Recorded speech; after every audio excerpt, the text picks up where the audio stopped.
अस्सलामुअलैकुम दोस्तों, मेरा नाम है वकास हैदर और आप देख रहे हैं हैदर टीवी। दोस्तों, दुनिया के किसी भी मुल्क में जब कोई शख्स जुर्म करता है तो पुलिस इसे पकड़ लेती है और इसके क्राइम के मुताबिक इसे सज़ा दी जाती है। आजकल तो ज़्यादातर क्रिमिनल्स को जेल में कैद किया जाता है, लेकिन हिस्ट्री में मुजरिमों को ऐसी खौफनाक सज़ाएं दी जाती थीं जिन्हें हम इमेजिन भी नहीं कर सकते। आज की इस वीडियो में मैं आपको दुनिया में आज तक दी जाने वाली सबसे खौफनाक तरीन सज़ाओं के बारे में बताने जा रहा हूँ। तो शुरू करते हैं अपना काउंटडाउन। सब्सक्राइब करें हैदर टीवी को और बेल आइकन को दबाएं इंफॉर्मेटिव वीडियो सबसे पहले देखने के लिए।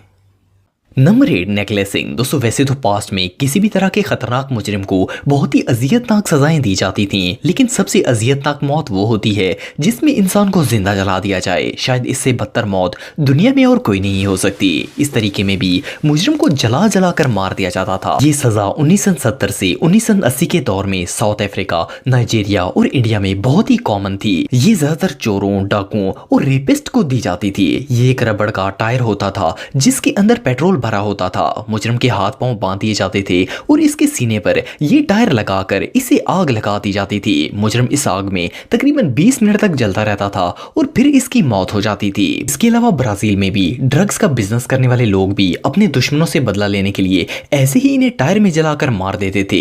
ये वाकई में दुनिया में दी जाने वाली सबसे खतरनाक तरीन सजाओं में से एक है। Number 7, Iron Maiden. दोस्तों, ये जो टॉर्चर इंस्ट्रूमेंट आप देख रहे हैं, इसका आगाज 19वीं सदी में मुजरिमों को सजा देने के लिए किया गया था। असल में ये एक फेक डिवाइस थी जिसे 19वीं सेंचुरी में दो लोगों ने बहुत मशहूर कर दिया था। इनमें से एक मैथ्यू पीकॉक था। इन दोनों ने पास्ट में मुजरिमों के लिए यूज की जाने वाली बहुत सी डिवाइसेस खरीदी थी। असल में वो दुनिया को बताना चाहते थे कि पास्ट में लोगों को कितनी जालमाना सजाएं दी जाती थी। आयरन मेडन एक ऐसी डिवाइस थी जिसे इन दोनों ने खुद ही बनाया था और इन्होंने इसे एक म्यूजियम को दे दिया था। इस वाकये को कुछ ही साल गुजरे थे कि इस डिवाइस को रियल में मुजरिमों को सजा देने के लिए इस्तेमाल किया जाने लगा। ये एक कॉफिन था जिसके अंदर मेटल के नोकदार कील लगाए गए थे। इस कॉफिन को लोहे से बनाया गया था। इसे सीधा खड़ा कर दिया जाता और एक डोर के जरिए मुजरिम को इसके अंदर खड़ा कर दिया जाता था। मुजरिम को अंदर डालने के बाद इस आयरन कैबिनेट का दरवाजा जोर से बंद कर दिया जाता। जब दरवाजा बंद होता तो अंदर मौजूद नोकीले कांटे इसके जिस्म में बुरी तरह चुभ जाते थे।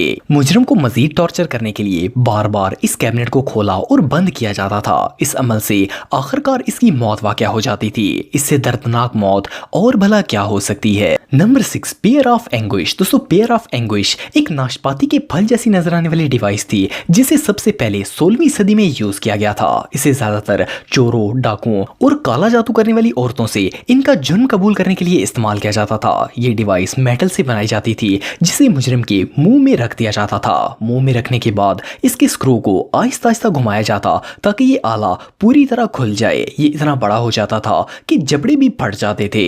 इसकी मदद से मुजरिम को इतनी बुरी तरह टॉर्चर किया जाता कि आखिर वो अपना गुनाह कबूल कर लेता था। इवन इस टॉर्चर के बाद फिर उस मुजरिम को मजीद सजा भी दी जाती थी। सन 1639 में पहली बार इस डिवाइस को एक चोर से इसका जुर्म कबूल करवाने के लिए इस्तेमाल किया गया था। इसका मुंह बुरी तरह जख्मी हो गया था और वो मरने के करीब पहुंच गया था क्योंकि वो ना तो कुछ खा सकता था और ना ही पी सकता था।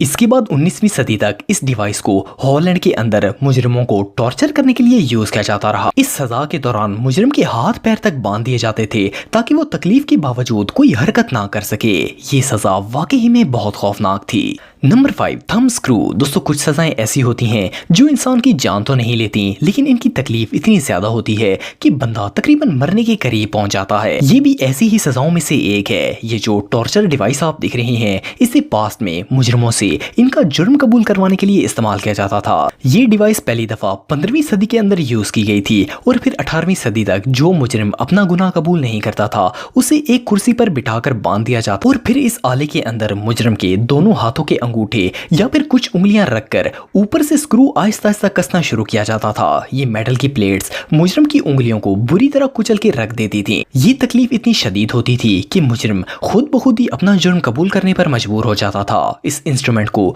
न सिर्फ इसके हाथों बल्कि पांव की सारी उंगलियों पर भी इस्तेमाल किया जाता था। ये सजा मिलने के बाद मुजरिम के हाथ पांव कोई भी काम करने के लायक नहीं रहते थे और फिर उसे इस जुर्म की इलादा से सजा भी दी जाती थी। ये टॉर्चर वाकई में किसी नाइटमेयर से कम नहीं था। Number 4, heretics fork. दोस्तों ये सजा हिस्ट्री में दी जाने वाली सबसे स्लो टॉर्चर्स में से एक थी। सन 1478 से लेकर 1834 तक इस डिवाइस को यूएसए में मुजरिमों को सजा देने के लिए यूज किया जाता था। ये एक फोर्क शेप डिवाइस थी और इसकी दोनों साइड्स पर नोकदार कील बनाए गए थे। इसे एक बेल्ट के जरिए मुजरिम के गले में इस तरह बांधा जाता था कि इसकी चिन और गर्दन के निचले हिस्से में ये कांटे शदीद चुभते थे। ये डिवाइस मेटल से बनाई गई थी और इसे काला जादू करने वाली औरतों और अपने खुदाओं को बुरा भला कहने वाले लोगों को सजा देने के लिए इस्तेमाल किया जाता था। इससे इन्हें बहुत शदीद तकलीफ होती थी। वो ना कुछ खा सकते थे, ना बैठ सकते थे और ना ही सो सकते थे। थोड़ी सी हरकत करने पर ये कांटे गर्दन और चिन के अंदर धंसना शुरू हो जाते थे। कई हफ्तों तक इसी हालत में रहने के बाद आखिरकार मुजरिम की मौत हो जाती थी। और इससे भी खौफनाक बात यह है कि अगर वो मरने से पहले अपना जुर्म कबूल कर लेता तो इसे पूरे इलाके के सामने जिंदा जलाकर मार दिया जाता था, ताकि आइंदा कोई भी इस तरह का जुर्म करने के बारे में सोचने की हिम्मत भी ना करे। इस सजा को तो सोचकर ही रोंगटे खड़े हो जाते हैं। ये पनिशमेंट रियली टेरिफाइंग थी।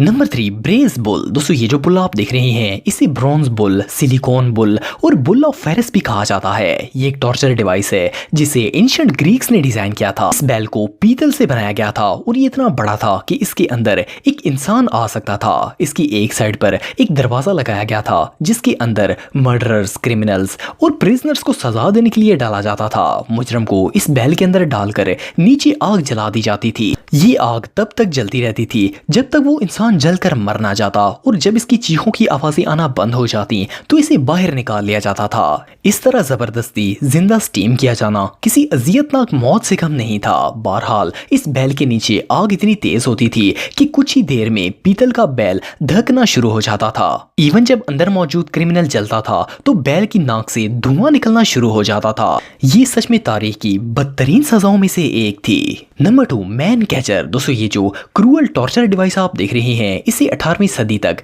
जंगों में इस्तेमाल किया जाता था। ये कांटेदार कैचर था जो कि मेटल से बनाया गया था। इसे जंग में दुश्मन के गले में डालकर इसे घोड़े से नीचे फेंक दिया जाता था और तब तक घसीटा जाता जब तक कि वो मर ना जाता। इस कैचर के नोकीले कांटे इस मुजरिम के गले में बुरी तरह चुभ जाते थे जिससे इसकी मौत वाक़या हो जाती थी। इसके अलावा इसे जेल से फरार होने वाले मुजरिमों को पकड़ने के लिए भी इस्तेमाल किया जाता था। और न सिर्फ हिस्ट्री में बल्कि आज भी इस डिवाइस को दुनिया के मुख्तलिफ ममालिक में यूज किया जाता है, जैसे कि जापान और चाइना। जापान में इसे पुलिस फरार होने वाले मुजरिमों को पकड़ने के लिए यूज करती है, जबकि चाइना में इसका इस्तेमाल एयरपोर्ट्स पर मौजूद सिक्योरिटी गार्ड्स करते हैं ताकि वहां मौजूद चोरों और दहशतगर्दों को पकड़ा जा सके। इसे हिस्ट्री की सबसे क्रूअल सजाओं में से एक माना जाता है। यह डिवाइस वाकई में टेरिफाइंग है। नंबर 1, स्प्रिंग बो। दोस्तों हिस्ट्री में तीर कमान का इस्तेमाल ज्यादातर जानवरों या परिंदों का शिकार करने के लिए किया जाता था, लेकिन आप बिलीव नहीं करेंगे कि इसे लोगों की जान लेने के लिए भी यूज किया जाता था। ये जो बो और एरो आप देख रहे हैं